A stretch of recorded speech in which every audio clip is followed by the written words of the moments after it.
falar sobre os profetas, esses antigos homens que viveram na Sagrada Escritura e anunciaram a palavra de Deus.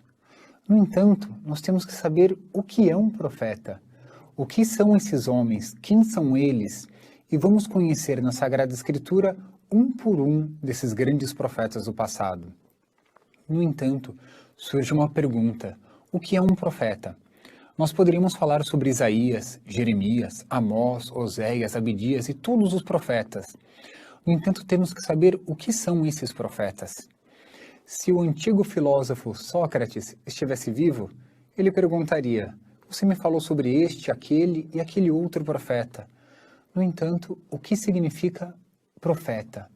O que vem a ser um profeta? O que une todos esses homens para que nós possamos chamá-los de profeta? E para isso, nós temos que compreender as Sagradas Escrituras. Talvez, na nossa visão mais humana e até corriqueira, nós possamos imaginar um profeta como um homem com barbas longas, um olhar profundo, penetrante, recriminador, um cajado na mão e predizendo o futuro. Pode ter tido algum profeta com essas características, mas isso não é um profeta. Então, para nós falarmos a respeito dos profetas bíblicos, vale a pena conhecermos algumas características dos verdadeiros e falsos profetas. E é para isso que vamos dedicar esses próximos programas para falar um pouco sobre o que é o profetismo, o que é um profeta e algumas de suas características. Aí sim, vamos entender bem cada um dos profetas. Para isso, lembremos da história sagrada, lembremos das Sagradas Escrituras, da Bíblia, que fala de uma promessa. Desde o Gênesis, o primeiro livro da Sagrada Escritura, vem pronunciando um Salvador. Adão e Eva pecaram, necessitavam da salvação. E toda a história sagrada é a espera deste Salvador. Este Salvador é nosso Senhor Cristo. Nas Sagradas Escrituras, Ele é o grande esperado de todas as nações. E é por isso que no meio da história sagrada, nós já conhecemos a história, Deus chamou Abraão, um homem, e deste homem tirou uma nação, a nação de Israel. Qual era a vocação, a missão da nação de Israel? Era a missão de conduzir todos os outros povos ao conhecimento deste Salvador, ao conhecimento do verdadeiro Deus. Esta era a missão de Israel, e é por isso que Deus suscitou o seu povo, o povo eleito, o povo de Israel. É assim que conhecemos. Mas se nós formos estudar a história sagrada simplesmente como uma história, nós não vamos entender os profetas. É necessário recorrer à história, é necessário ver a história sob a perspectiva de Deus. É a história da salvação que nós estamos vendo. E é essa história da salvação que vai dar sentido aos profetas. Sem isso, nós não vamos entender os profetas. E alguns autores até dizem que os israelitas, eles eram dentre tantos outros povos com uma tendência.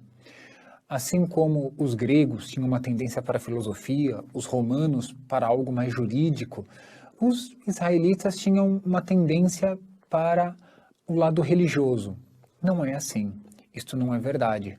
Porque a tendência do povo israelita, nós vamos ver, e basta abrir as palavras, as páginas do Antigo Testamento para perceber isso. Tinha inclusive a tendência politeísta, tinha a tendência de se mesclar, de imitar as outras nações pagãs que estavam ao seu redor. E não é por nada que Moisés, o grande profeta, ele vai descrever no seu primeiro discurso, seu primeiro grande discurso no Deuteronômio, que Deus é o único Deus, é o verdadeiro Deus. Vejamos as palavras deste livro da Sagrada Escritura. Tu foste testemunha de tudo isso, para que conheças que o Senhor é Deus e que não há outro fora dele. Sabe, pois, agora, e grava em teu coração que o Senhor é Deus e que não há outro em cima no céu, nem embaixo na terra. Portanto, Deus é o único Deus. Se Moisés alertou o povo israelita disso, é porque eles tinham uma tendência muitas vezes politeísta. Então não é simplesmente o povo de Israel tinha uma tendência à religião. Não era isso. Mas qual que era o chamado? Era um chamado à santidade. Deus vai dizer no livro do Levítico: sede santos, porque eu sou santo. Eles tinham a vocação da santidade e, a partir dessa santidade, anunciar o Salvador do mundo, aquele que haveria de vir para redimir o gênero humano. Mas, como acontece com os seres humanos, por vezes, e muitas vezes, no Antigo Testamento, relata-nos os livros da Sagrada Escritura que os israelitas pecaram. Não só pecaram, apostataram, prevaricaram, abandonaram sua fé no verdadeiro Deus para adorarem a outros deuses, Baal, Astarte, Moloque e tantos outros. No entanto, Deus ele sempre manteve um punhado de pessoas fiéis à sua intenção. Alguns profetas vão dizer que era um resto, apenas alguns, mas que estes alguns mantiveram viva a fé de Israel e transmitiram essa verdadeira fé de geração em geração. Os próprios sacerdotes, que era a classe encarregada do culto no templo de Deus, eles mesmos passaram a exercer suas funções mais com atos exteriores do que propriamente com devoção. Então praticavam sacrifícios, mas não com a verdadeira intenção de glorificar a Deus, apenas cumprir cultos externos. E o povo continuava pecando, e os sacerdotes pecavam com eles, porque não alertavam que o povo estava indo para um caminho errado. Nós podemos dizer, é uma triste história, por um lado, porque por outro lado, foi a partir dessa triste história que Deus suscitou os grandes homens da verdade. Quem são esses grandes homens? São os profetas. São aqueles que falariam ao povo em nome de Deus. São eles que diriam a verdade. Eles não vieram apenas para dizer algumas coisas que Deus lhes transmitiu. Eles vieram verdadeiros embaixadores de Deus. Eles vieram para reformular, não tanto reformular, para mostrar a verdadeira lei que já existia, mas para que praticassem essa lei não tanto de forma exterior, mas com um coração purificado. E nós só vamos entender os profetas se nós colocarmos no centro dessas profecias, na história dos profetas, aquele Salvador, aquele que viria para redimir todo o gênero humano, e que não é outro senão o nosso Senhor Cristo. E é justamente isso que na carta aos Hebreus, o início da carta aos Hebreus, diz para nós. Vejamos. Muitas vezes e de diversos modos, outrora falou Deus aos nossos pais pelos profetas. Ultimamente nos falou por seu Filho, que constituiu herdeiro universal, pelo qual criou todas as coisas. É através de nosso Senhor que Deus ele vai dizer uma palavra definitiva à humanidade. Todos os outros profetas indicavam o cumprimento de todas as profecias. Ele é o auge de todas as profecias. É no Novo Testamento que nós encontramos resposta para todas as dúvidas do Antigo Testamento. Ele, nosso Senhor, é a palavra definitiva de Deus. Trouxe a revelação definitiva para nós. Então, tentar entender os profetas sem colocar nosso Senhor Cristo no centro da história é impossível. E é somente colocando o nosso Senhor Cristo no centro que nós vamos compreender verdadeiramente os profetas. E podemos dizer o seguinte: como nós temos a certeza de que essas profecias, elas eram verdadeiras, essas que foram transmitidas até nós? Primeiro, os profetas eles viveram ao longo de séculos e nunca eles vão contradizer um ao outro. Ao contrário, eles vão sempre confirmar aquela mensagem, haverá um Salvador. E tanto a transmissão oral que eles fizeram, como depois a transmissão escrita de suas profecias, vão comprovar um fio lógico das profecias e que vão dar o seu auge em nosso Cristo. Mas, afinal de contas, o que é um profeta? Ainda não dissemos com todas as letras, não definimos o que é um profeta. E é um tema tão fascinante, tão apaixonante. Ainda não definimos com todas as letras o que seja um profeta, um homem de Deus que fala a respeito das coisas de Deus, a respeito dos interesses de Deus. Mas ainda podemos dizer algo mais antes de dizer o que é um profeta. Por exemplo, quais são os profetas?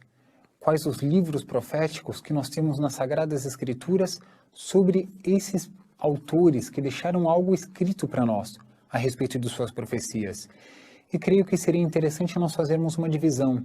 O que é a Bíblia católica, os que são os profetas na Bíblia católica e o que são os profetas na Bíblia hebraica. Tem uma pequena ou até uma grande diferença entre as duas Bíblias, sobretudo no Antigo Testamento. A Bíblia católica tem mais livros que a Bíblia hebraica, e a própria divisão entre os profetas se faz de uma forma diferente. Aproveitemos então um pouco deste programa para fazer essa distinção que vai nos ajudar, inclusive, a saber o que é um profeta. Na Bíblia católica, nós temos 16 livros que falam sobre os profetas, diretamente sobre os profetas. Eles são divididos em profetas maiores e profetas menores. Os profetas maiores são 4. Nós temos Isaías, Jeremias, Ezequiel e Daniel. Os profetas menores são 12. Oséias, Joel, Amós, Abdias, Jonas, Miqueias, Naum, Abacuque, Sofonias, Ageu, Zacarias e Malaquias. Esses são os 12 profetas menores. E por que essa distinção? Por que maiores e menores? Obviamente não tem nada a ver com estatura física. Uns são maiores, outros menores. Não se refere a isso. Se refere apenas que alguns deixaram mais material escrito do que outros. Antigamente não tínhamos o livro como nós temos hoje em dia, carregar a Sagrada Escritura inteira num único livro. Isso não existia, eram pergaminhos ou papiros. Então, os profetas maiores significava que a profecia dele enchia um pergaminho inteiro. Então, Isaías, Jeremias, Ezequiel e Daniel, cada um deles tinha um pergaminho que continham suas profecias. No caso dos 12 profetas menores, os 12 profetas cabiam dentro de um único pergaminho. Então, por isso que eles são menores, porque deixaram menos material escrito do que os profetas maiores. Não quer dizer que suas profecias sejam menos importantes do que as dos profetas maiores. Não tem nada a ver, porque toda profecia é de Deus e vem de Deus. Então, toda profecia é uma palavra de Deus, é de inspiração divina, não é de inspiração humana. Agora, qual é a divisão que existe na Bíblia hebraica? Qual é a diferença da Bíblia católica para a Bíblia hebraica? É isso que nós vamos dizer agora. Na Bíblia, no cânon que nós chamamos, ou seja, a regra judaica, o cânon da Bíblia, dos livros inspirados, eles dividem em profetas anteriores, que vão estar os livros de Josué, os 2 livros de Samuel e os 2 livros dos reis. Na Bíblia católica, esses que eles chamam de profetas anteriores, nós chamamos de livros históricos. E esses, nós já vimos a história na história sagrada. E os judeus vão chamar de profetas posteriores Isaías, Jeremias, Ezequiel e o que eles chamam de rolo dos 12. É onde o rolo, o pergaminho, onde estavam os outros 12 profetas menores. O profeta Daniel não entra nos escritos proféticos para a Bíblia hebraica. Ele entra dentro dos que eles chamam de escritos, porque já estava definido para eles esses profetas. Para os judeus, eles dividem em 3 grandes coleções os livros da Sagrada Escritura. A Torá, é a lei, Nebiim, os profetas, Ketubim, os escritos. No entanto, o Antigo Testamento da Bíblia Católica, nós vamos chamar o Pentateuco, que são os 5 primeiros livros, depois os livros históricos, os livros sapienciais e os livros proféticos. É bom fazer essa distinção para nós sabermos quais são os profetas e os livros que eles escreveram. No entanto, tem outros profetas que não deixaram livros escritos, mas que são profetas. Veja que interessante, eu vou dar uma pitadinha apenas de etimologia, para não cansar ninguém, vamos ser bem breves. A palavra profeta, em hebraico, na Bíblia hebraica, vai estar como Nabi. Nabi, vários estudiosos tentaram descobrir de onde vem essa palavra, e mais ou menos a maioria aceita que hoje seja o significado de anunciar. Nabi venha de uma raiz que é anunciar. Por isso, nós podemos chamar o profeta, nesse sentido, de um núncio, talvez um núncio apostólico, alguém que foi enviado para anunciar. E esse sentido se comprova até por uma passagem em que Moisés recebeu a vocação dele para libertar o povo de Israel e argumenta com Deus: eu sou tartamudo, eu sou gago e não consigo falar. Então Deus diz que Moisés será como que um Deus e seu irmão Arão, ele será um profeta para Moisés. Leio da própria Sagrada Escritura para ficar mais claro. Isso está no livro do Êxodo. O Senhor disse a Moisés: vê, vou fazer de ti um Deus para o faraó, e teu irmão Arão será teu profeta. Dirás tudo o que eu te mandar, e teu irmão Arão falará ao rei para que ele deixe sair de sua terra os israelitas. Portanto, nesse sentido, o profeta é aquele que é enviado por Deus. É aquele que é enviado por Deus para dizer as palavras que Deus quer que sejam ditas. Mas, e profeta? No caso da língua portuguesa, nós temos a palavra profeta, nós não usamos nabi. Recorremos agora à língua grega, que é da onde sai a palavra profeta. Nós juntamos duas partículas. Primeiro o verbo, que é femi, que significa dizer, afirmar, e depois uma preposição, pró, que pode significar tanto antes, como significar diante de. Por isso, profeta poderia até ser entendido aquele que diz antes, que prevê o futuro, mas não é isso. E a própria Sagrada Escritura mostra que não é esse o significado. Mais do que dizer antes, o profeta é aquele que diz diante de. É aquele que tem que anunciar para outros a sua profecia. E nesse sentido nós podemos então definir o que é um profeta na visão das Sagradas Escrituras. Como nós podemos definir um profeta? Já sabemos que não é aquele que simplesmente anuncia o futuro. Os profetas, nesse sentido, eles são porta-vozes de Deus. Eles são núncios de Deus. Eles anunciam ao povo, naquele caso o povo de Israel, e para o mundo inteiro, para toda a humanidade, as verdades que Deus quer transmitir. Portanto, com os profetas ocorre um diálogo. É um diálogo entre Deus e os homens, entre a eternidade e o tempo. E os grandes mediadores desse diálogo entre Deus e os homens são os profetas. Eles são os grandes interessados pelas leis de Deus, de transmitir a mensagem de Deus para o povo. Não só transmitir, mas que essas mensagens produzam efeito. Esse é o verdadeiro significado de profeta. E nós podemos ainda nos perguntar, quando surgiu oficialmente todo o profetismo em Israel? Quando teve início todo o profetismo, que depois vão cruzar durante séculos e séculos até chegar a nosso Cristo? Essa é uma boa pergunta, mas exige também uma boa resposta. E por isso nós vamos tratar desse tema nos próximos programas. Hoje nós vamos conhecer mais alguns aspectos sobre os profetas. Já sabemos que o profeta, mais do que predizer o futuro, ele é um homem que consegue olhar o passado, o presente e o futuro não com olhos humanos, mas com a própria visão de Deus. Isso é um profeta que sabe analisar as coisas com o juízo sobrenatural, não apenas naturalmente. Mas quando começaram esses homens? Quando iniciou em Israel, no Antigo Testamento, essa sequência de profetas? É o que nós propomos para hoje. Não analisar aqueles que deixaram as profecias escritas, mas analisar, conhecer um pouquinho por alto aqueles profetas que não deixaram os seus livros escritos, mas passaram pela história sagrada. E é certo que todo o profetismo nasceu no deserto do Sinai, com o grande profeta Moisés. Moisés se tornará o primeiro nesse sentido de intercessor entre Deus e os homens, entre Deus e o povo de Israel, será o primeiro e o maior deles. Moisés sempre será considerado um modelo de profeta até a vinda de nosso Cristo.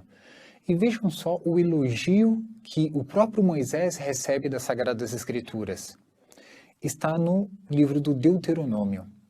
Não se levantou mais em Israel profeta comparável a Moisés, com quem o Senhor conversava face a face. Que elogio esse a Moisés. Deus como que era tão amigo de Moisés que conversava face a face, como um amigo conversa com outro amigo. Não havia dúvidas a respeito da vontade de Deus sobre o povo, porque Moisés transmitia. Veja, Deus quer isso do povo, não havia dúvidas. E ocorria uma coisa diferente ainda, porque dentro das nações onde o povo israelita iria tomar posse, a terra de Canaã, havia já adivinhos, agoureiros, enfim, jogadores de sorte, uma série dessas coisas. E Deus proibiu que os israelitas seguissem esses tipos de adivinhos, porque os israelitas teriam profetas, não adivinhos. Veja só o que diz a própria Sagrada Escritura, agora é Moisés transmitindo ao povo. As nações que vais despojar ouvem os agoureiros e os adivinhos. A ti, porém, o Senhor teu Deus não o permite. O Senhor teu Deus te suscitará dentre os teus irmãos um profeta como eu. É a ele que deveis ouvir. É ao profeta, porque o profeta fala em nome de Deus. E vejam só a promessa que Deus faz a Moisés. Eu lhes suscitarei um profeta como tu dentre seus irmãos. Por-lhe-ei minhas palavras na boca, e ele lhes fará conhecer as minhas ordens. Portanto, o profeta é aquele que transmite as mensagens de Deus e mostra o rumo pelo qual o povo, a sociedade, deve caminhar, sem se desviar para um lado nem para o outro. Então, o profeta indica o caminho reto, o caminho da virtude para estar sempre glorificando a Deus. Essas são as ordens de Deus. Ouvir outros que não sejam os profetas, que não sejam os verdadeiros profetas, é correr o risco de perder o rumo, de caminhar pelas trevas, talvez. Mas podemos dizer que depois de Moisés, começou uma sequência de profetas até chegar nos profetas que nós conhecemos e que já declinamos aqui, os 16 profetas que deixaram seus livros. Esses profetas que deixaram algo escrito vão do século VIII ao século V a.C. Mas já no século XI a.C. surgiram outros profetas. Por exemplo, Samuel, aquele menino que ouve a voz de Deus e que começa a receber profecias ainda sendo um menino. Ali no século XI, Samuel já começa com suas profecias. No século IX, por exemplo, vamos ter Elias e Eliseu. Mas tanto a história de Moisés como Samuel, Elias e Eliseu, nós já conhecemos, porque estão descritas nos livros históricos, e esse faz parte da história sagrada que já foi narrada para todos. O que eu quero evidenciar aqui é algo bonito, muito bonito, belo, porque dentro desses profetas encontravam eco as vozes dos profetas. Não é que o profeta anuncia, as pessoas podem ouvir ou não ouvir. Esses antigos profetas, muito anteriores a nosso Cristo, eles criavam em torno de si um grupo de profetas. Eram chamados as sociedades de profetas. Algumas vezes elas são descritas no Antigo Testamento. Sabemos, por exemplo, que Samuel tinha uma dessas sociedades que ficavam em torno dele em Naiot de Ramá. Ali haviam profetas que viviam como que uma vida comunitária, não inteiramente religiosa como conhecemos hoje em dia, mas era uma vida que a pessoa começava a seguir o profeta e seguir a voz, as palavras, o significado das palavras do profeta. E viviam em torno do profeta e daquilo que ele dizia. Eram como que ecos que atingiam a sociedade. Também Elias e Santo Eliseu tinham chamados filhos de profeta. Eram aqueles homens que passavam a seguir os profetas e que em determinado momento profetizavam também. Conhecemos, por exemplo, algumas cidades em que existiam esses filhos de profetas. Em Betel, por exemplo, em Jericó, em Gilgal, todos esses descritos nos livros dos reis, enquanto aqueles que acompanhavam Samuel está descrito nos livros de Samuel. Mas não para por aí. esses profetas não só acompanhavam os grandes profetas, aqueles que recebiam uma mensagem diretamente de Deus, mas também podiam cumprir certas missões.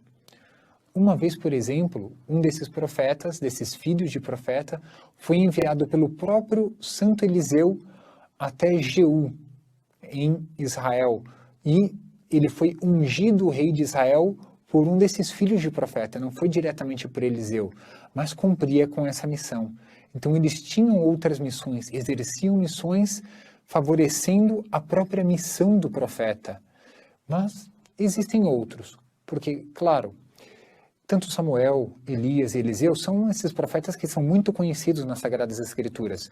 Tem outros profetas que têm alguns trechos que mostram suas profecias. Por exemplo, o Natã.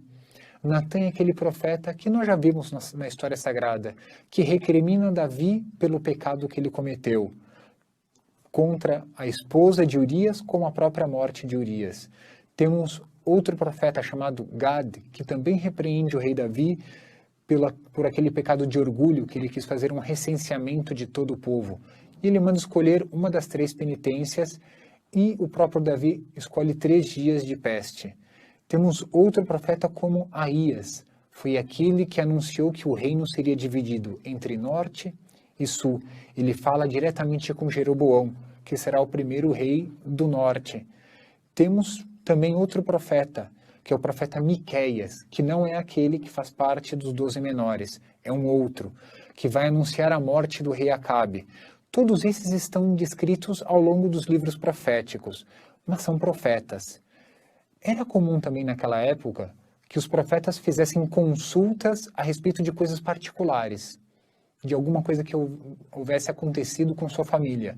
Saul, por exemplo, antes de ser ungido rei, vai consultar o profeta Samuel, porque seu pai tinha perdido uma junta, 2 jumentas, e vai consultar para ver onde estavam essas jumentas.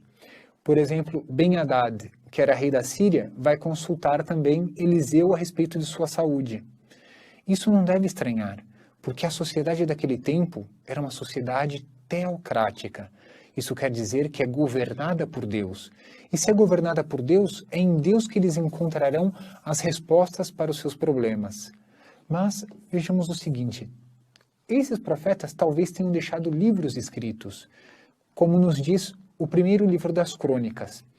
Os feitos do rei Davi, dos primeiros aos últimos, estão relatados no livro de Samuel, o vidente, no livro do profeta Natã e no livro de Gad, o vidente, esses profetas que acabamos de citar. Talvez esses livros façam referência à Bíblia hebraica, que eram os livros de Samuel e os livros dos reis. Talvez sim, talvez não. Mas é certo que também eles escreveram algo. Mas o que nós consideramos os livros proféticos são os outros 16 profetas. Esses que deixaram algo escrito, nós podemos chamar de profetas escritores, que nos deixaram, legaram para a posteridade, para nós, esses escritos, que falam sobretudo a respeito do Messias.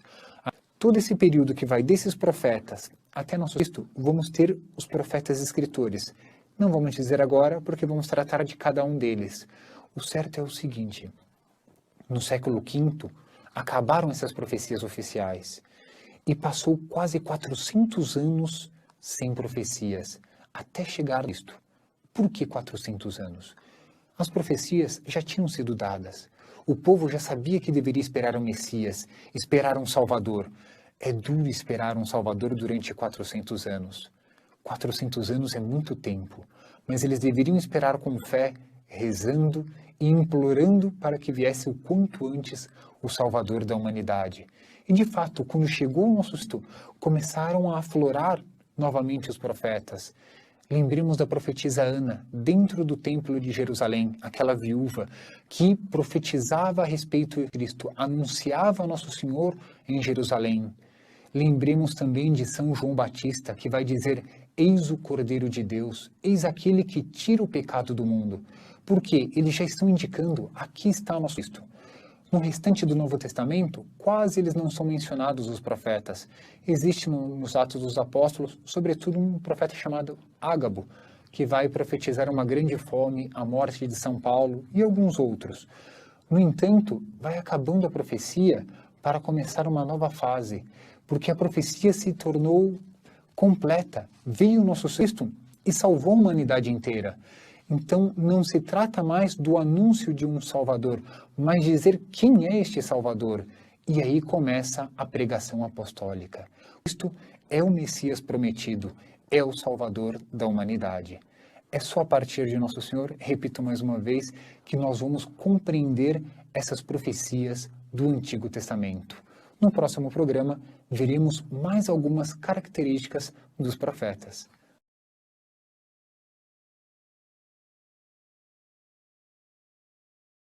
Hoje nós vamos conhecer como fazemos para saber quem é um verdadeiro profeta. O que é um verdadeiro profeta? Como ele recebe a sua missão? Sobre o que ele faz a sua pregação? Será que um profeta ele tem que ter alguma preparação prévia? Será que o profeta ele tem alguma dúvida das profecias que ele realiza? Calma, são muitas perguntas, exigem muitas respostas. Uma por uma, vamos ver quem é o verdadeiro profeta. O que distingue um profeta verdadeiro de um falso profeta? Porque também existem os falsos profetas. E o verdadeiro profeta é aquele que é chamado diretamente por Deus. Ninguém pode se dizer eu sou um profeta por vontade própria. É Deus quem escolhe a quem ele quer dar o dom de profecia, o carisma de profecia, a quem ele quer selecionar dentre os seres humanos para ser o seu porta-voz para toda a sociedade. Essa vocação é dada somente por Deus. Não é possível comprá-la, não é possível adquiri-la por estudos, é somente Deus quem pode dar. Alguns desses profetas foram chamados diretamente por Deus. Dizemos apenas alguns. Por exemplo, o profeta Amós, o profeta Isaías, o profeta Jeremias, o profeta Ezequiel. No próprio livro que eles escreveram, dizem que eles foram chamados diretamente por Deus. Deus é quem os chamou. Outros profetas foram chamados por intermédio de profetas. Por exemplo, Josué foi chamado por Moisés.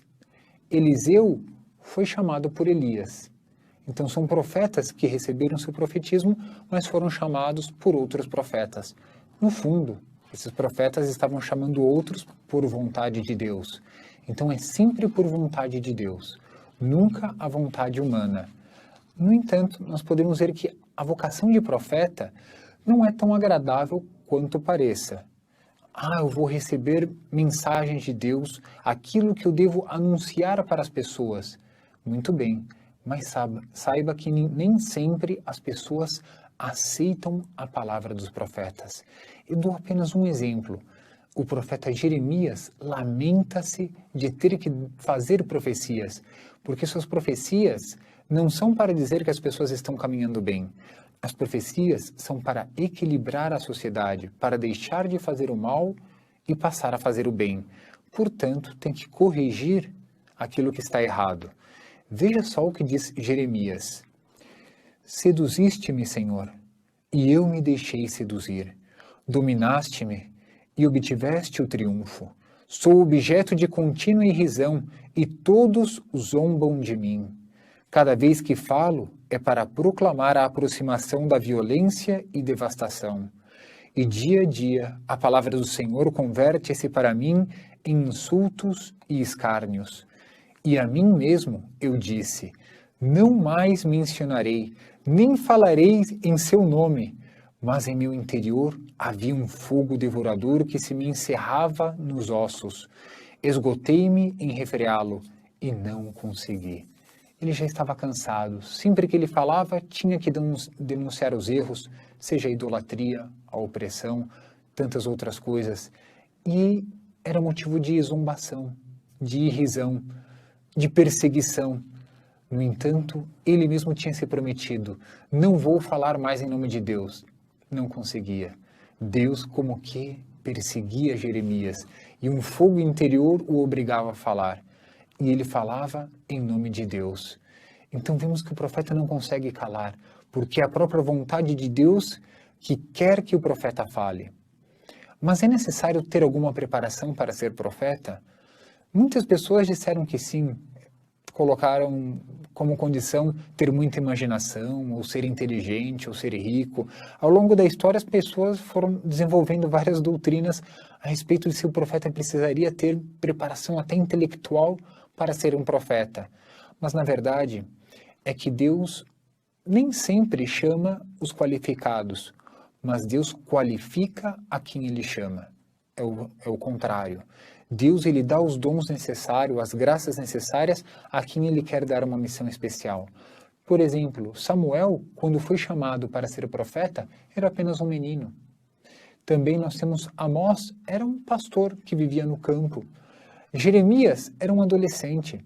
Eles não tinham uma preparação para ser um profeta, mas Deus é quem deu as graças necessárias para que eles desenvolvessem as profecias, o carisma profético que eles tinham que ter. E é óbvio que a santidade de vida sempre é boa para um profeta, porque quanto mais santo, mais credibilidade vai ter as suas palavras, vão ter as suas palavras. Quanto mais santo, mais as suas palavras vão penetrar nos corações e vão mudar a vida das pessoas. A santidade é importantíssima para um profeta. Nós podemos ainda nos perguntar, eles tinham alguma dúvida? Quando eles recebiam alguma mensagem, eles duvidavam se era verdadeira ou não? Muitas vezes eram pessoas que procuravam os profetas. E é natural que eles julgassem as coisas com aquilo que eles já conheciam. E podia ser que Deus mudasse a opinião dos profetas. Dou alguns exemplos. Por exemplo, o profeta Samuel, quando foi até a casa de Isaí escolher um de seus filhos para ser rei de Israel, viu o maior, o mais velho, o mais forte, e Deus disse, não olhe as aparências, porque eu não olho as aparências, eu sondo o fundo dos corações, não é este a quem eu escolhi. E foi passando um por um dos seus filhos, e não era nenhum deles, era o menor, rei Davi. Ele é que se tornou o rei de Israel. Outro, que é o profeta Natã, quando Davi, esse mesmo que foi escolhido por Samuel, quis construir um templo para Deus, o profeta Natã disse, vá e faça como o teu coração manda. Mas logo Deus disse que não. Seria o filho do rei Davi que construiria um templo. Então mudou a profecia. O profeta Eliseu, por exemplo, que tantas vezes se hospedou na casa de uma sunamita, quando morreu o filho dela e ela veio angustiada, Santo Eliseu não sabia o porquê. Deixa ela chorar primeiro para depois ela explicar, porque Deus não me revelou. No entanto, quando veio Naamã, o sírio, com lepra, Santo Eliseu já mandou o seu servo avisar o que ele deveria fazer. Então tem momentos que Deus revela antes e o profeta tem que esperar. O profeta Jeremias, por exemplo, uma vez foi interrogado pelos seus compatriotas. Esperou 10 dias até Deus lhe dar uma resposta. Mas é Deus que tem que dar a resposta. Muitas vezes o profeta julga com aquilo que ele já tem. E Deus pode dizer que é isso mesmo, mas pode corrigir aquelas palavras dos profetas.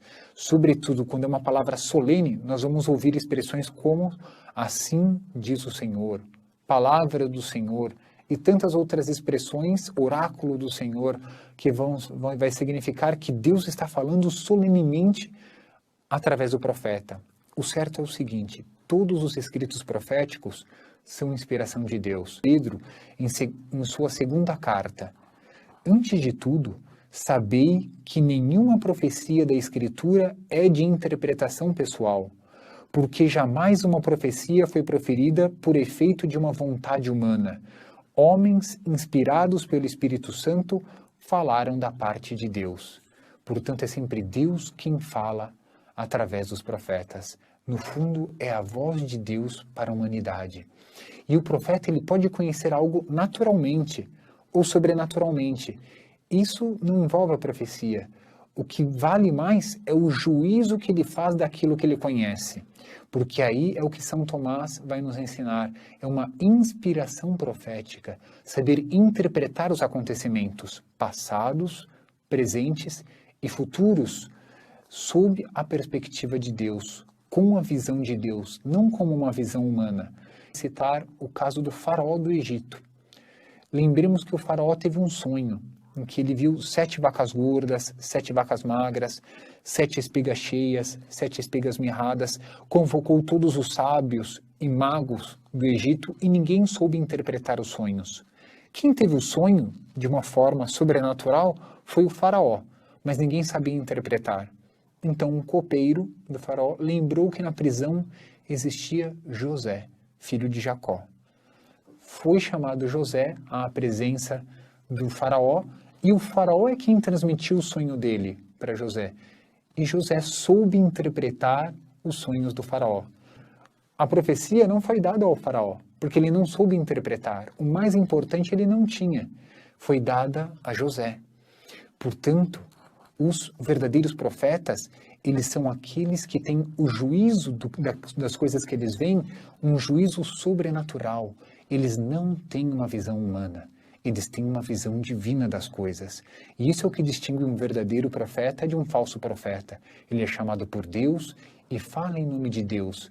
E o conhecimento que ele tem é um conhecimento sobrenatural. E ao comum das pessoas não vem aquilo que o profeta vê. É o mesmo ato. Um profeta e um não profeta veem a mesma coisa. O profeta saberá o significado daquilo, porque ele vê com o juízo sobrenatural, como se fosse com os próprios olhos de Deus. Esses são os verdadeiros profetas. Mas e os falsos? Como são? Isso nós vamos tratar no próximo programa. Nós já conhecemos quem são os verdadeiros profetas, as características dos verdadeiros profetas. Neste programa, vamos conhecer os falsos profetas. Mas será que eles existiram? A Sagrada Escritura diz que sim. E é por isso que neste programa vamos, sobretudo, usar os textos da própria Bíblia para mostrar como existiram falsos profetas, tanto no Antigo quanto no Novo Testamento. E qual é a característica para descobrir quando uma pessoa é um falso profeta? Entre os falsos profetas existiam aqueles que eram chamados de profeta, mas profetas de ídolos, como o de Baal, um dos mais conhecidos na Sagrada Escritura, essa divindade. E nós vamos conhecer vários desses profetas na história de Santo Elias. Lembremos que Acabe e Elias tiveram muito contato. Acabe era o rei de Israel e eles fizeram um desafio contra os profetas de Baal, que eram vários, para ver quem era o Deus verdadeiro, se era o Deus de Elias, o verdadeiro profeta, ou Baal, desses falsos profetas. Eis um trecho que mostra a aparição desses profetas de Baal na própria Sagrada Escritura, no primeiro livro dos Reis. Ao vê-lo, Acabe disse-lhe: "Eis-te aqui, ó perturbador de Israel."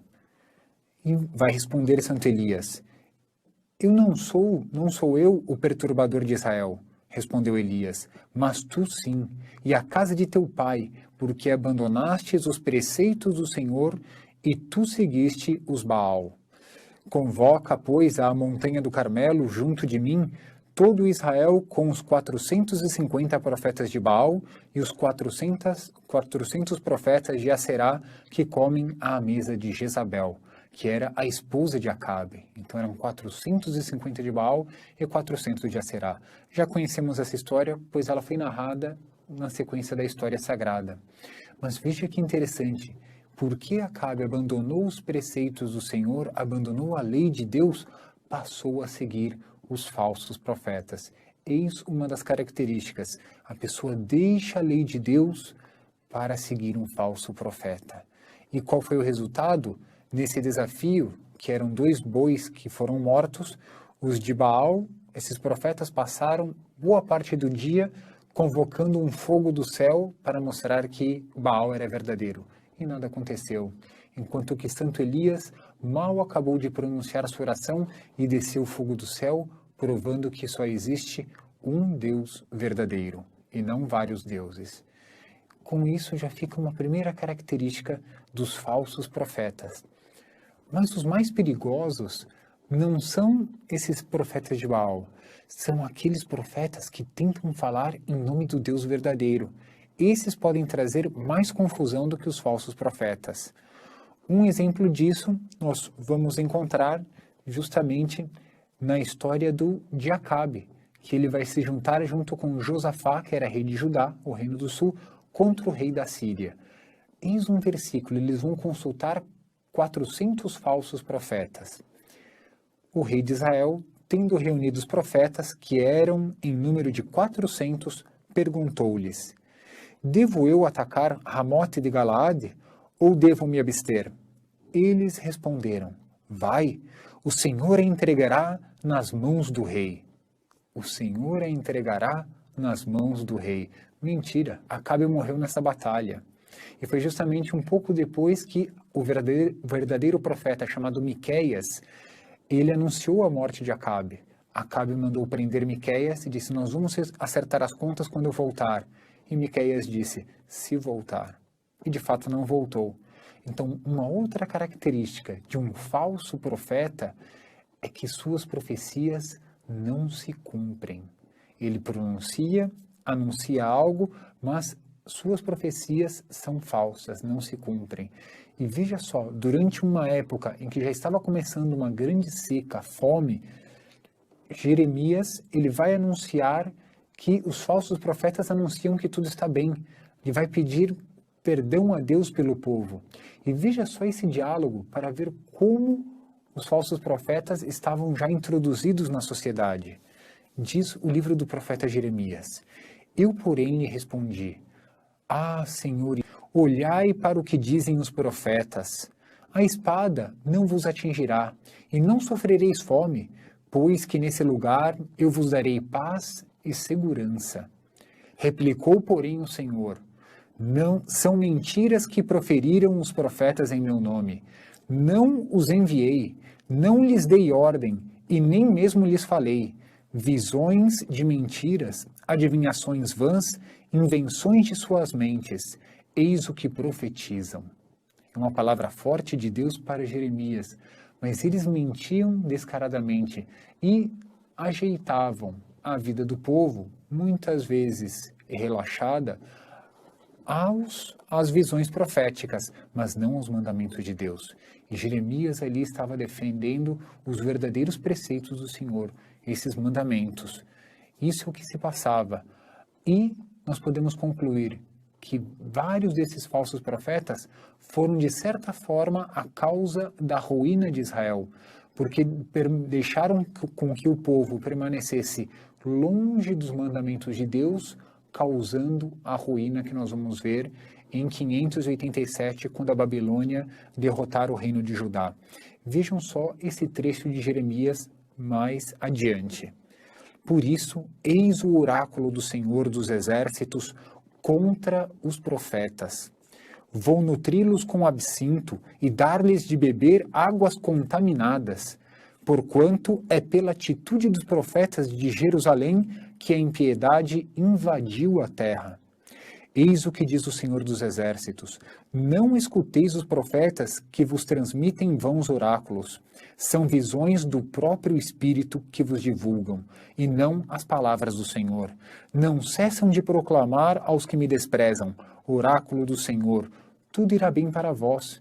E aos que seguem obstinadamente as tendências do coração, dizem ainda: nada de mal vos acontecerá. Será que foi isso que se passou? Historicamente, não.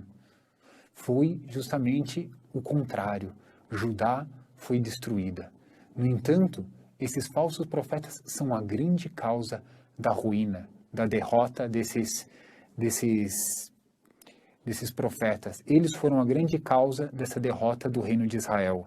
E Jeremias e Ezequias apenas deixam isso a respeito desses falsos profetas. E por isso, eis o que diz o Senhor: por que proferis oráculos enganadores e tendes visões mentirosas? Eu vou castigar-vos, oráculo do Senhor. E um pouquinho mais adiante, ele vai dizer isso: abusam do meu povo dizendo: tudo vai bem, quando tudo vai mal. Então, na verdade, esses profetas, eles mentem para o povo. De vez de dizer a palavra de Deus, que é levar uma vida reta, uma vida para glorificar a Deus, não. Eles diziam que eles podiam continuar levando uma vida relativista, uma vida imoral, adorando outros deuses, praticando outras abominações que nós vamos ver com calma em cada profeta, e eles mentiam ao povo. E o povo e os falsos profetas pagaram um preço de viver longe de Deus. Nós podemos pensar que isso é uma coisa horrível que aconteceu no Antigo Testamento, mas não. Também no Novo Testamento há relatos dos falsos profetas, e é o próprio São João, o apóstolo São João, que vai nos dizer isso em sua primeira carta. Veja que impressionante como nós descobrimos, como nós separamos o verdadeiro do falso profeta. O que caracteriza um falso profeta para São João? Caríssimos, não deis fé a qualquer espírito, mas examinai se os espíritos são de Deus, porque muitos falsos profetas se levantaram no mundo. Nisto se conhece o Espírito de Deus. Todo espírito que proclama que Cristo se encarnou é de Deus. Todo espírito que não proclama, esse não é de Deus, mas é espírito do anticristo, de cuja vinda tendes ouvido, e já está agora no mundo. Então é simples. Mais uma vez está nosso Senhor no centro da história. De acordo com São João, nós, se queremos saber quem é de Deus e quem não é de Deus, o falso profeta, o verdadeiro profeta, é colocar nosso Senhor no centro. Aquele que proclama que se encarnou e que é o Salvador da humanidade, este é um verdadeiro profeta. Todos aqueles que o negam, segundo São João, têm um espírito do anticristo, do qual já ouvistes falar, de São João. Então todos nós podemos agora reconhecer o que é o verdadeiro e o falso profeta. Quem fala em nome de Deus, pela lei de Deus, a favor de nosso Senhor, e quem é contra a lei de Deus e contra Cristo. Observe que o teólogo falou o tempo todo a respeito do Messias. E os profetas, todos eles falaram a respeito do Messias. Tudo do Messias foi escrito no Antigo Testamento, nas profecias dos profetas, desde o seu nascimento até a sua morte. Tudo foi profetizado. Quer ver aqui que o próprio Messias fala? Em Lucas 24. A seguir, lhe disse Emanuel: são estas palavras que eu vos falei estando ainda convosco. Importava-se que cumprisse tudo o que de mim está escrito na lei de Moisés, nos profetas e nos salmos. Então lhe abriu o entendimento para compreender as Escrituras. Então tudo da vida do Messias foi cumprido através das Escrituras. Tudo dele, né? Inclusive o nome dele. E o nome dele, o profeta Isaías profetizou. Essa profecia, quem quiser conferir a respeito do nome do Messias, está em Isaías 7,14. E o apóstolo Mateus, ele confirma essa profecia em Mateus 1, 22, 23. Então, o verdadeiro nome do Messias é Emanuel, e não a imagem Jesus que a religião adora. Entendeu? Tudo se cumpre nas Escrituras. Para você saber quem é o anticristo, é a coisa mais fácil do mundo. Se você for lá nas Escrituras, você vai perceber que o nome do Messias é Emanuel. É simples. É todo aquele espírito que nega que Emanuel é o Cristo, este é o anticristo. Este é o espírito do anticristo. Como está lá em 1 João 4, igual o teólogo falou. É simples de saber quem é o anticristo. E os falsos profetas? Como que a gente vai saber como que é um falso profeta? A principal característica para saber de um falso profeta, o próprio Moisés, ele vai nos dar a dica. E o teólogo, ele já falou no vídeo, e eu concordo com ele. Mas eu vou mostrar para vocês aqui, se vocês quiserem conferir na Bíblia de vocês, está em Deuteronômio 18, capítulo 22. Veja o que Moisés fala. Sabe que quando esse profeta falar em nome do Yahweh, e se a palavra dele não se cumprir, nem suceder, como profetizou, esta é a palavra que o Yahweh não disse. Entenderam? Então, para você saber o que é um falso profeta, é só você ver que as profecias deles não se cumprem. Eles falam, falam, falam, mas nunca se cumprem. Quer eu vou dar um exemplo? Muita gente vai ficar indignada, outros não vão concordar, mas eu vou dar um exemplo de falso profeta hoje.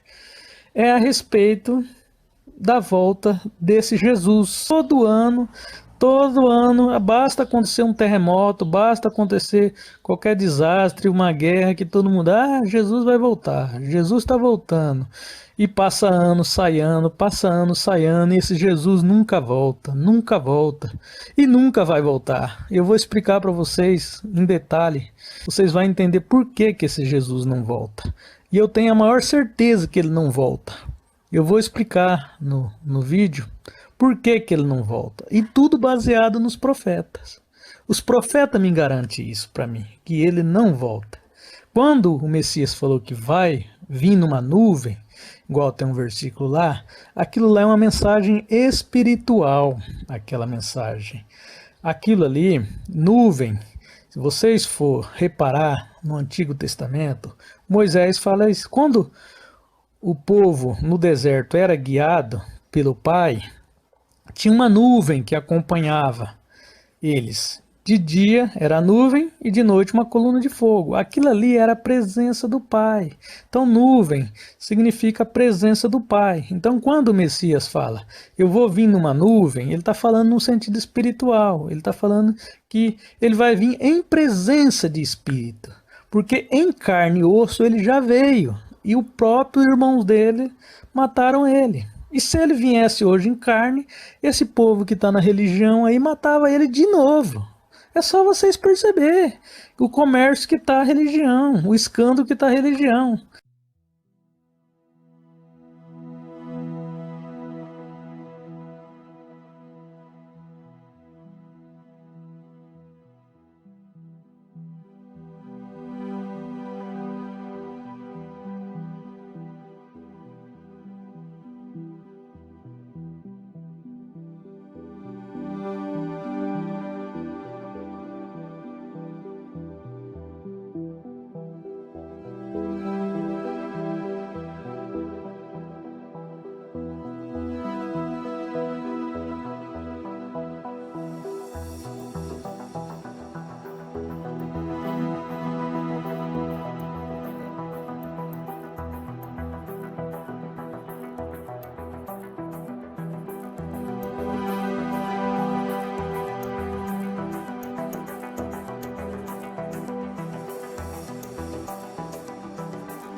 Hoje nós vamos conhecer ainda alguns aspectos dos profetas antes de entrar na vida de cada um deles.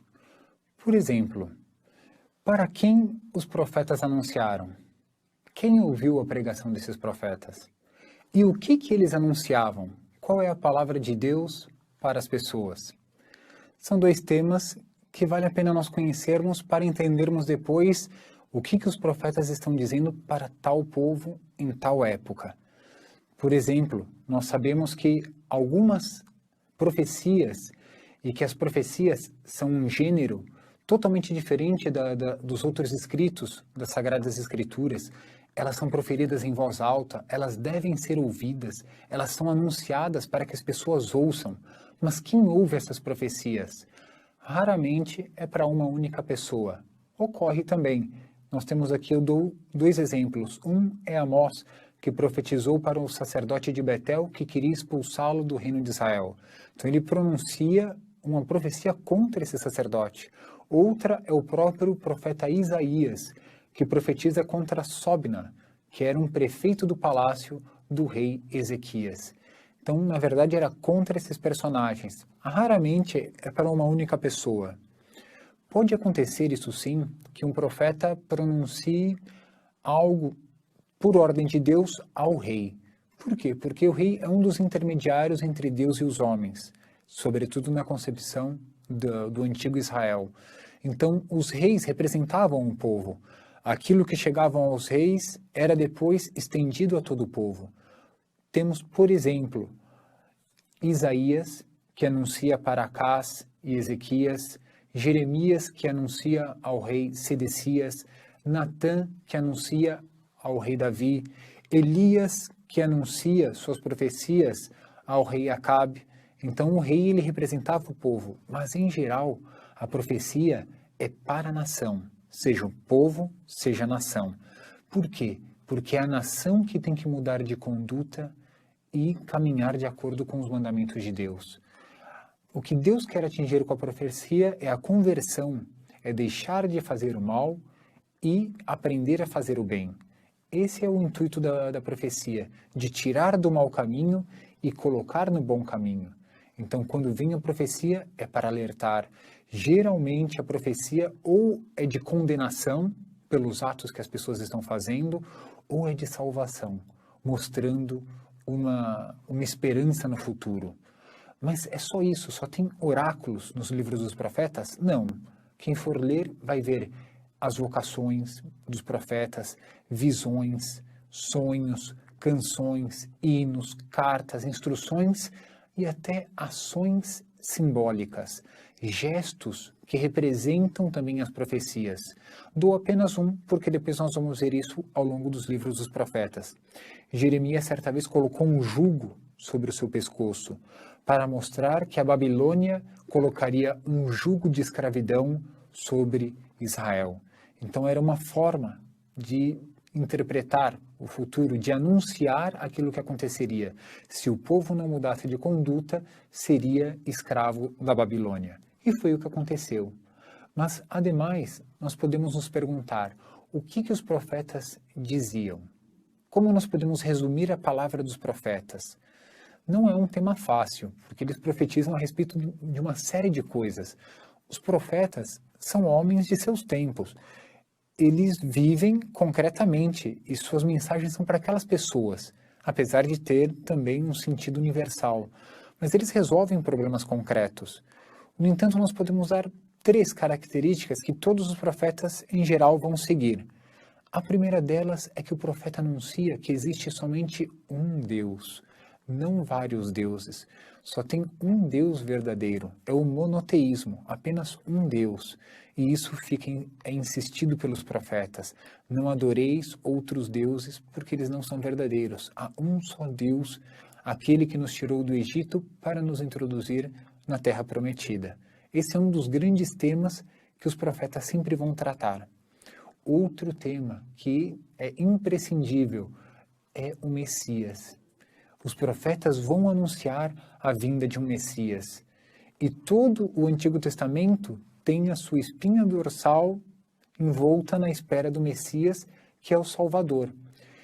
Em concreto, os profetas eles criam uma espécie de vazio entre eles e o Messias, porque eles anunciam o Messias com aquela esperança da salvação. E às vezes eles estão vivendo numa situação problemática, como o profeta Isaías, mas já anuncia, eis que uma virgem conceberá e dará à luz um filho. Então já anuncia o nascimento do Salvador. Eles criam como que um vazio entre eles e o Messias. Para os profetas não há tempo, eles já estão vislumbrando aquilo que será a salvação. Então tem aquele desejo. O restante, o que acontecer entre eles e a chegada do Salvador é secundário. O certo é que virá um Salvador. E, sobretudo para os profetas, eles têm muito claro que existe uma luta entre o bem e o mal. Não é isento de luta. Está lutando e, sobretudo, o protagonista de toda essa luta é o Messias. É ele que há de vencer. É ele que vai redimir o gênero humano. Então, tudo isso faz parte das profecias. E uma das partes mais belas das profecias é justamente ver o Messias esperado, ansiado, tão desejado por esses profetas, esses homens de fé que não duvidaram a respeito da vinda de nosso Cristo. Mas nós podemos dizer, por outro lado, esses profetas estavam vivendo naquela situação concreta, cada um no seu tempo, entre o século VIII e o século V. E cada um deles teve que resolver problemas concretos. Oséias, por exemplo, vai dizer isso ao povo: vocês estão se esquecendo de Deus e procuram viver como os outros povos. Eles se esquecem de Deus, vivem nessa terra como se Deus não existisse. Ou pior, considerando outras coisas como Deus e abandonando o Deus verdadeiro. E procuram viver como os outros povos naquele afã, naquele desejo de ter o gostinho das outras nações pagãs. E abandonando os mandamentos, os verdadeiros mandamentos de Deus que conduz a pessoa para o bem. Então eles se afastavam de Deus porque queriam seguir outros deuses. Esses são um dos temas que os profetas clamam. E, sobretudo, Samuel, como também o profeta Isaías e tantos outros, vão clamar que Deus, ele quer um coração puro, não somente práticas exteriores, mesmo que seja para o Deus verdadeiro apenas oferecer um sacrifício. Não é isso. Deus, ele quer um sacrifício com um coração puro. Veja o que Samuel vai dizer ao rei Saul. Samuel replicou-lhe: acaso o Senhor se compraz tanto nos holocaustos e sacrifícios como na obediência à sua voz? A obediência é melhor que o sacrifício, e a submissão vale mais que a gordura dos carneiros. Deus prefere um coração puro. É o que nosso Senhor vai dizer também no Novo Testamento. Não é aquilo que entra pela boca do homem, um alimento impuro, que vai tornar o homem impuro. É sobretudo aquilo que sai de seu coração. Porque é do coração, é do desejo, é da sede do desejo da pessoa, onde ocorrem as deliberações que a pessoa vai escolher entre o bem e o mal. Vai escolher entre praticar os mandamentos de Deus, dar glória a Deus formalmente ou não, ou vai buscar o mal. E, portanto, não se trata apenas do coração entendido num sentido sentimental. Não tem nada a ver com isso. É o desejo, é a vontade, mais a inteligência e o desejo até dos sentidos para glorificar a Deus. Não tem nada de sentimental. E, ao mesmo tempo, os profetas, quando o povo está clamando e fazendo festa, mas no pecado, os profetas anunciam a justiça de Deus. Por outro lado, quando o povo está prostrado, já foi castigado e está quase em desespero, os profetas anunciam a esperança, a confiança. Então nós podemos dizer que no Novo Testamento, como no Antigo Testamento, os profetas eles tinham um papel importantíssimo, onde a justiça e a misericórdia não são antagônicas, elas se juntam. O profeta não é somente um profeta de desgraças, que anuncia somente o mal. O profeta anuncia também a esperança. E, sobretudo, a grande esperança que todas as pessoas, todo mundo estava ansiando era o Salvador. É aquele que veio trazer a redenção para a humanidade, o nosso Cristo. Tendo essa esperança, sabendo que nosso Senhor veio nos salvar, nós somos capazes de enfrentar qualquer problema, de atravessar qualquer dificuldade. Talvez ainda reste uma dúvida a respeito dos profetas. O que esses profetas querem dizer para nós nos dias atuais? Porque esses profetas do Antigo Testamento, os profetas bíblicos, falaram para o povo de Israel. É bem verdade que Israel também deveria anunciar a vinda do Messias, do Salvador do mundo. No entanto, e para nós? Qual é a mensagem dos profetas? É o que nós vamos ver no programa de hoje. Os profetas, é verdade, anunciaram para Israel, mas algumas vezes esses profetas também anunciaram algo já vislumbrando aquilo que seria o apostolado, daquilo que nosso Senhor diria no final do Evangelho de São Marcos: ide pelo mundo inteiro e evangelizai. Vejamos, por exemplo, o que diz no livro de Ruth. O livro de Ruth, ela era uma moabita, não era uma israelita. No entanto, por ter aceito o Deus verdadeiro, acabou se tornando antepassada do Messias, se tornou antepassada do rei Davi. E existiam também os chamados prosélitos, aceitavam um Deus verdadeiro. No entanto, viria um momento que é a grande promessa que Deus fez a Abraão, que os povos da terra voltariam a adorar o Deus verdadeiro por meio de sua descendência, ou seja, por meio daquele que seria o Salvador do mundo, nosso Senhor Cristo. Pois bem, aqui nós temos um comentário de Isaías. Ele, do alto do monte de Sião, ele vê que as pessoas, todos os povos, vêm buscar ao próprio Deus. E é o que diz o profeta Isaías. No fim dos tempos, acontecerá que o monte da casa do Senhor estará colocado à frente das montanhas e dominará as colinas. Para aí acorrerão todas as gentes, e os povos virão em multidão. Vinde, dirão eles, subamos à montanha do Senhor, à casa do Deus de Jacó.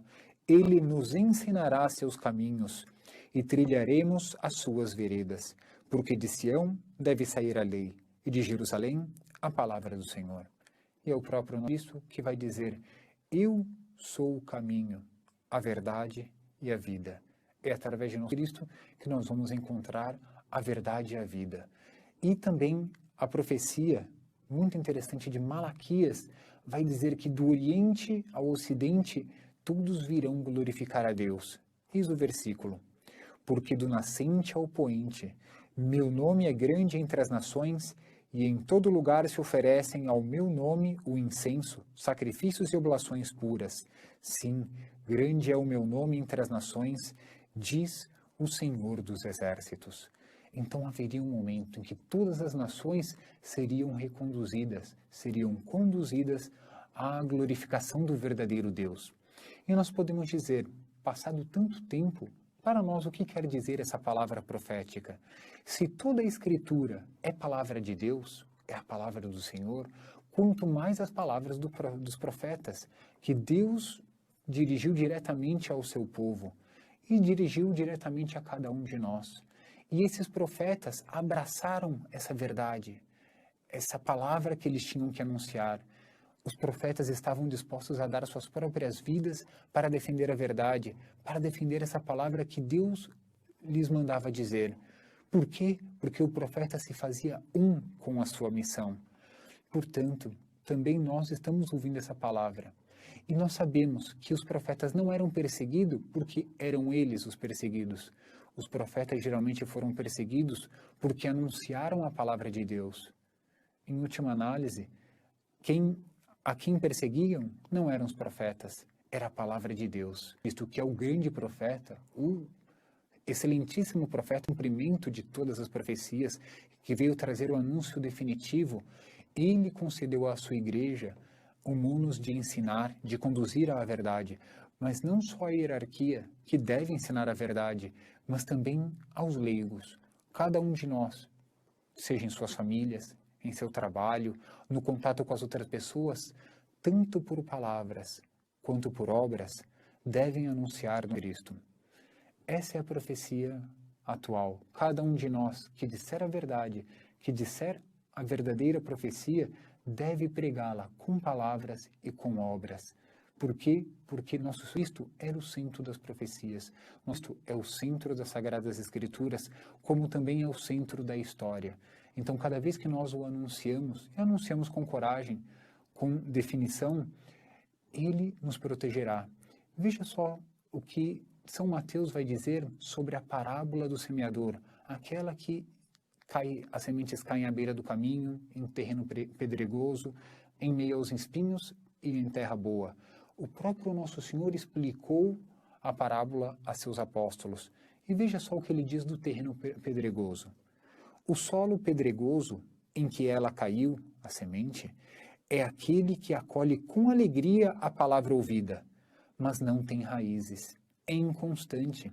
Sobrevindo uma tribulação ou uma perseguição por causa da palavra, logo encontra uma ocasião de queda. Quem não é sério naquilo que pratica, logo sobrevindo as primeiras dificuldades, já abandonam aquela palavra que antes tinham abraçado. É uma recriminação, uma doce, mas também infinita recriminação, porque vem de nosso Cristo.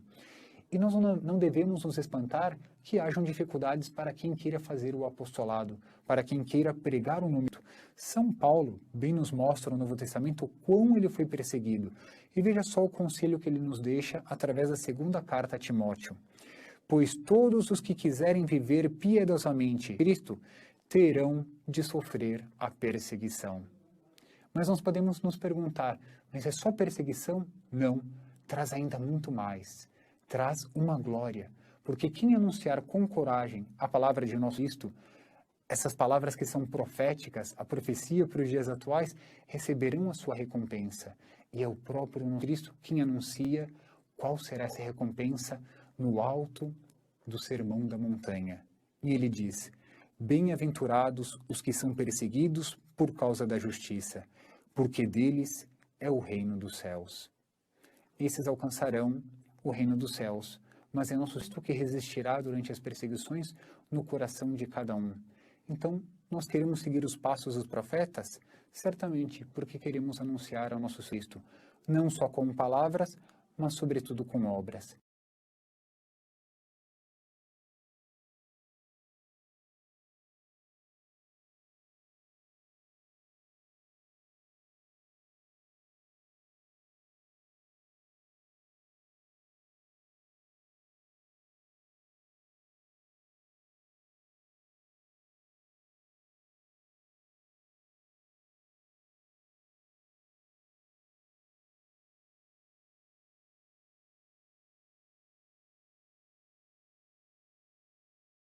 E disse ele: Rogo-te, pois, ó Pai, que o mandes à casa de meu pai.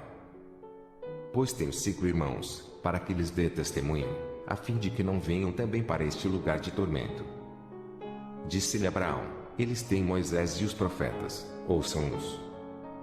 E disse ele: Não, Abraão, meu pai, mas, se algum dos mortos fosse ter com eles, arrepender-se-iam. Porém Abraão lhe disse: Se não ouvem a Moisés e os profetas, tampouco acreditarão, ainda que algum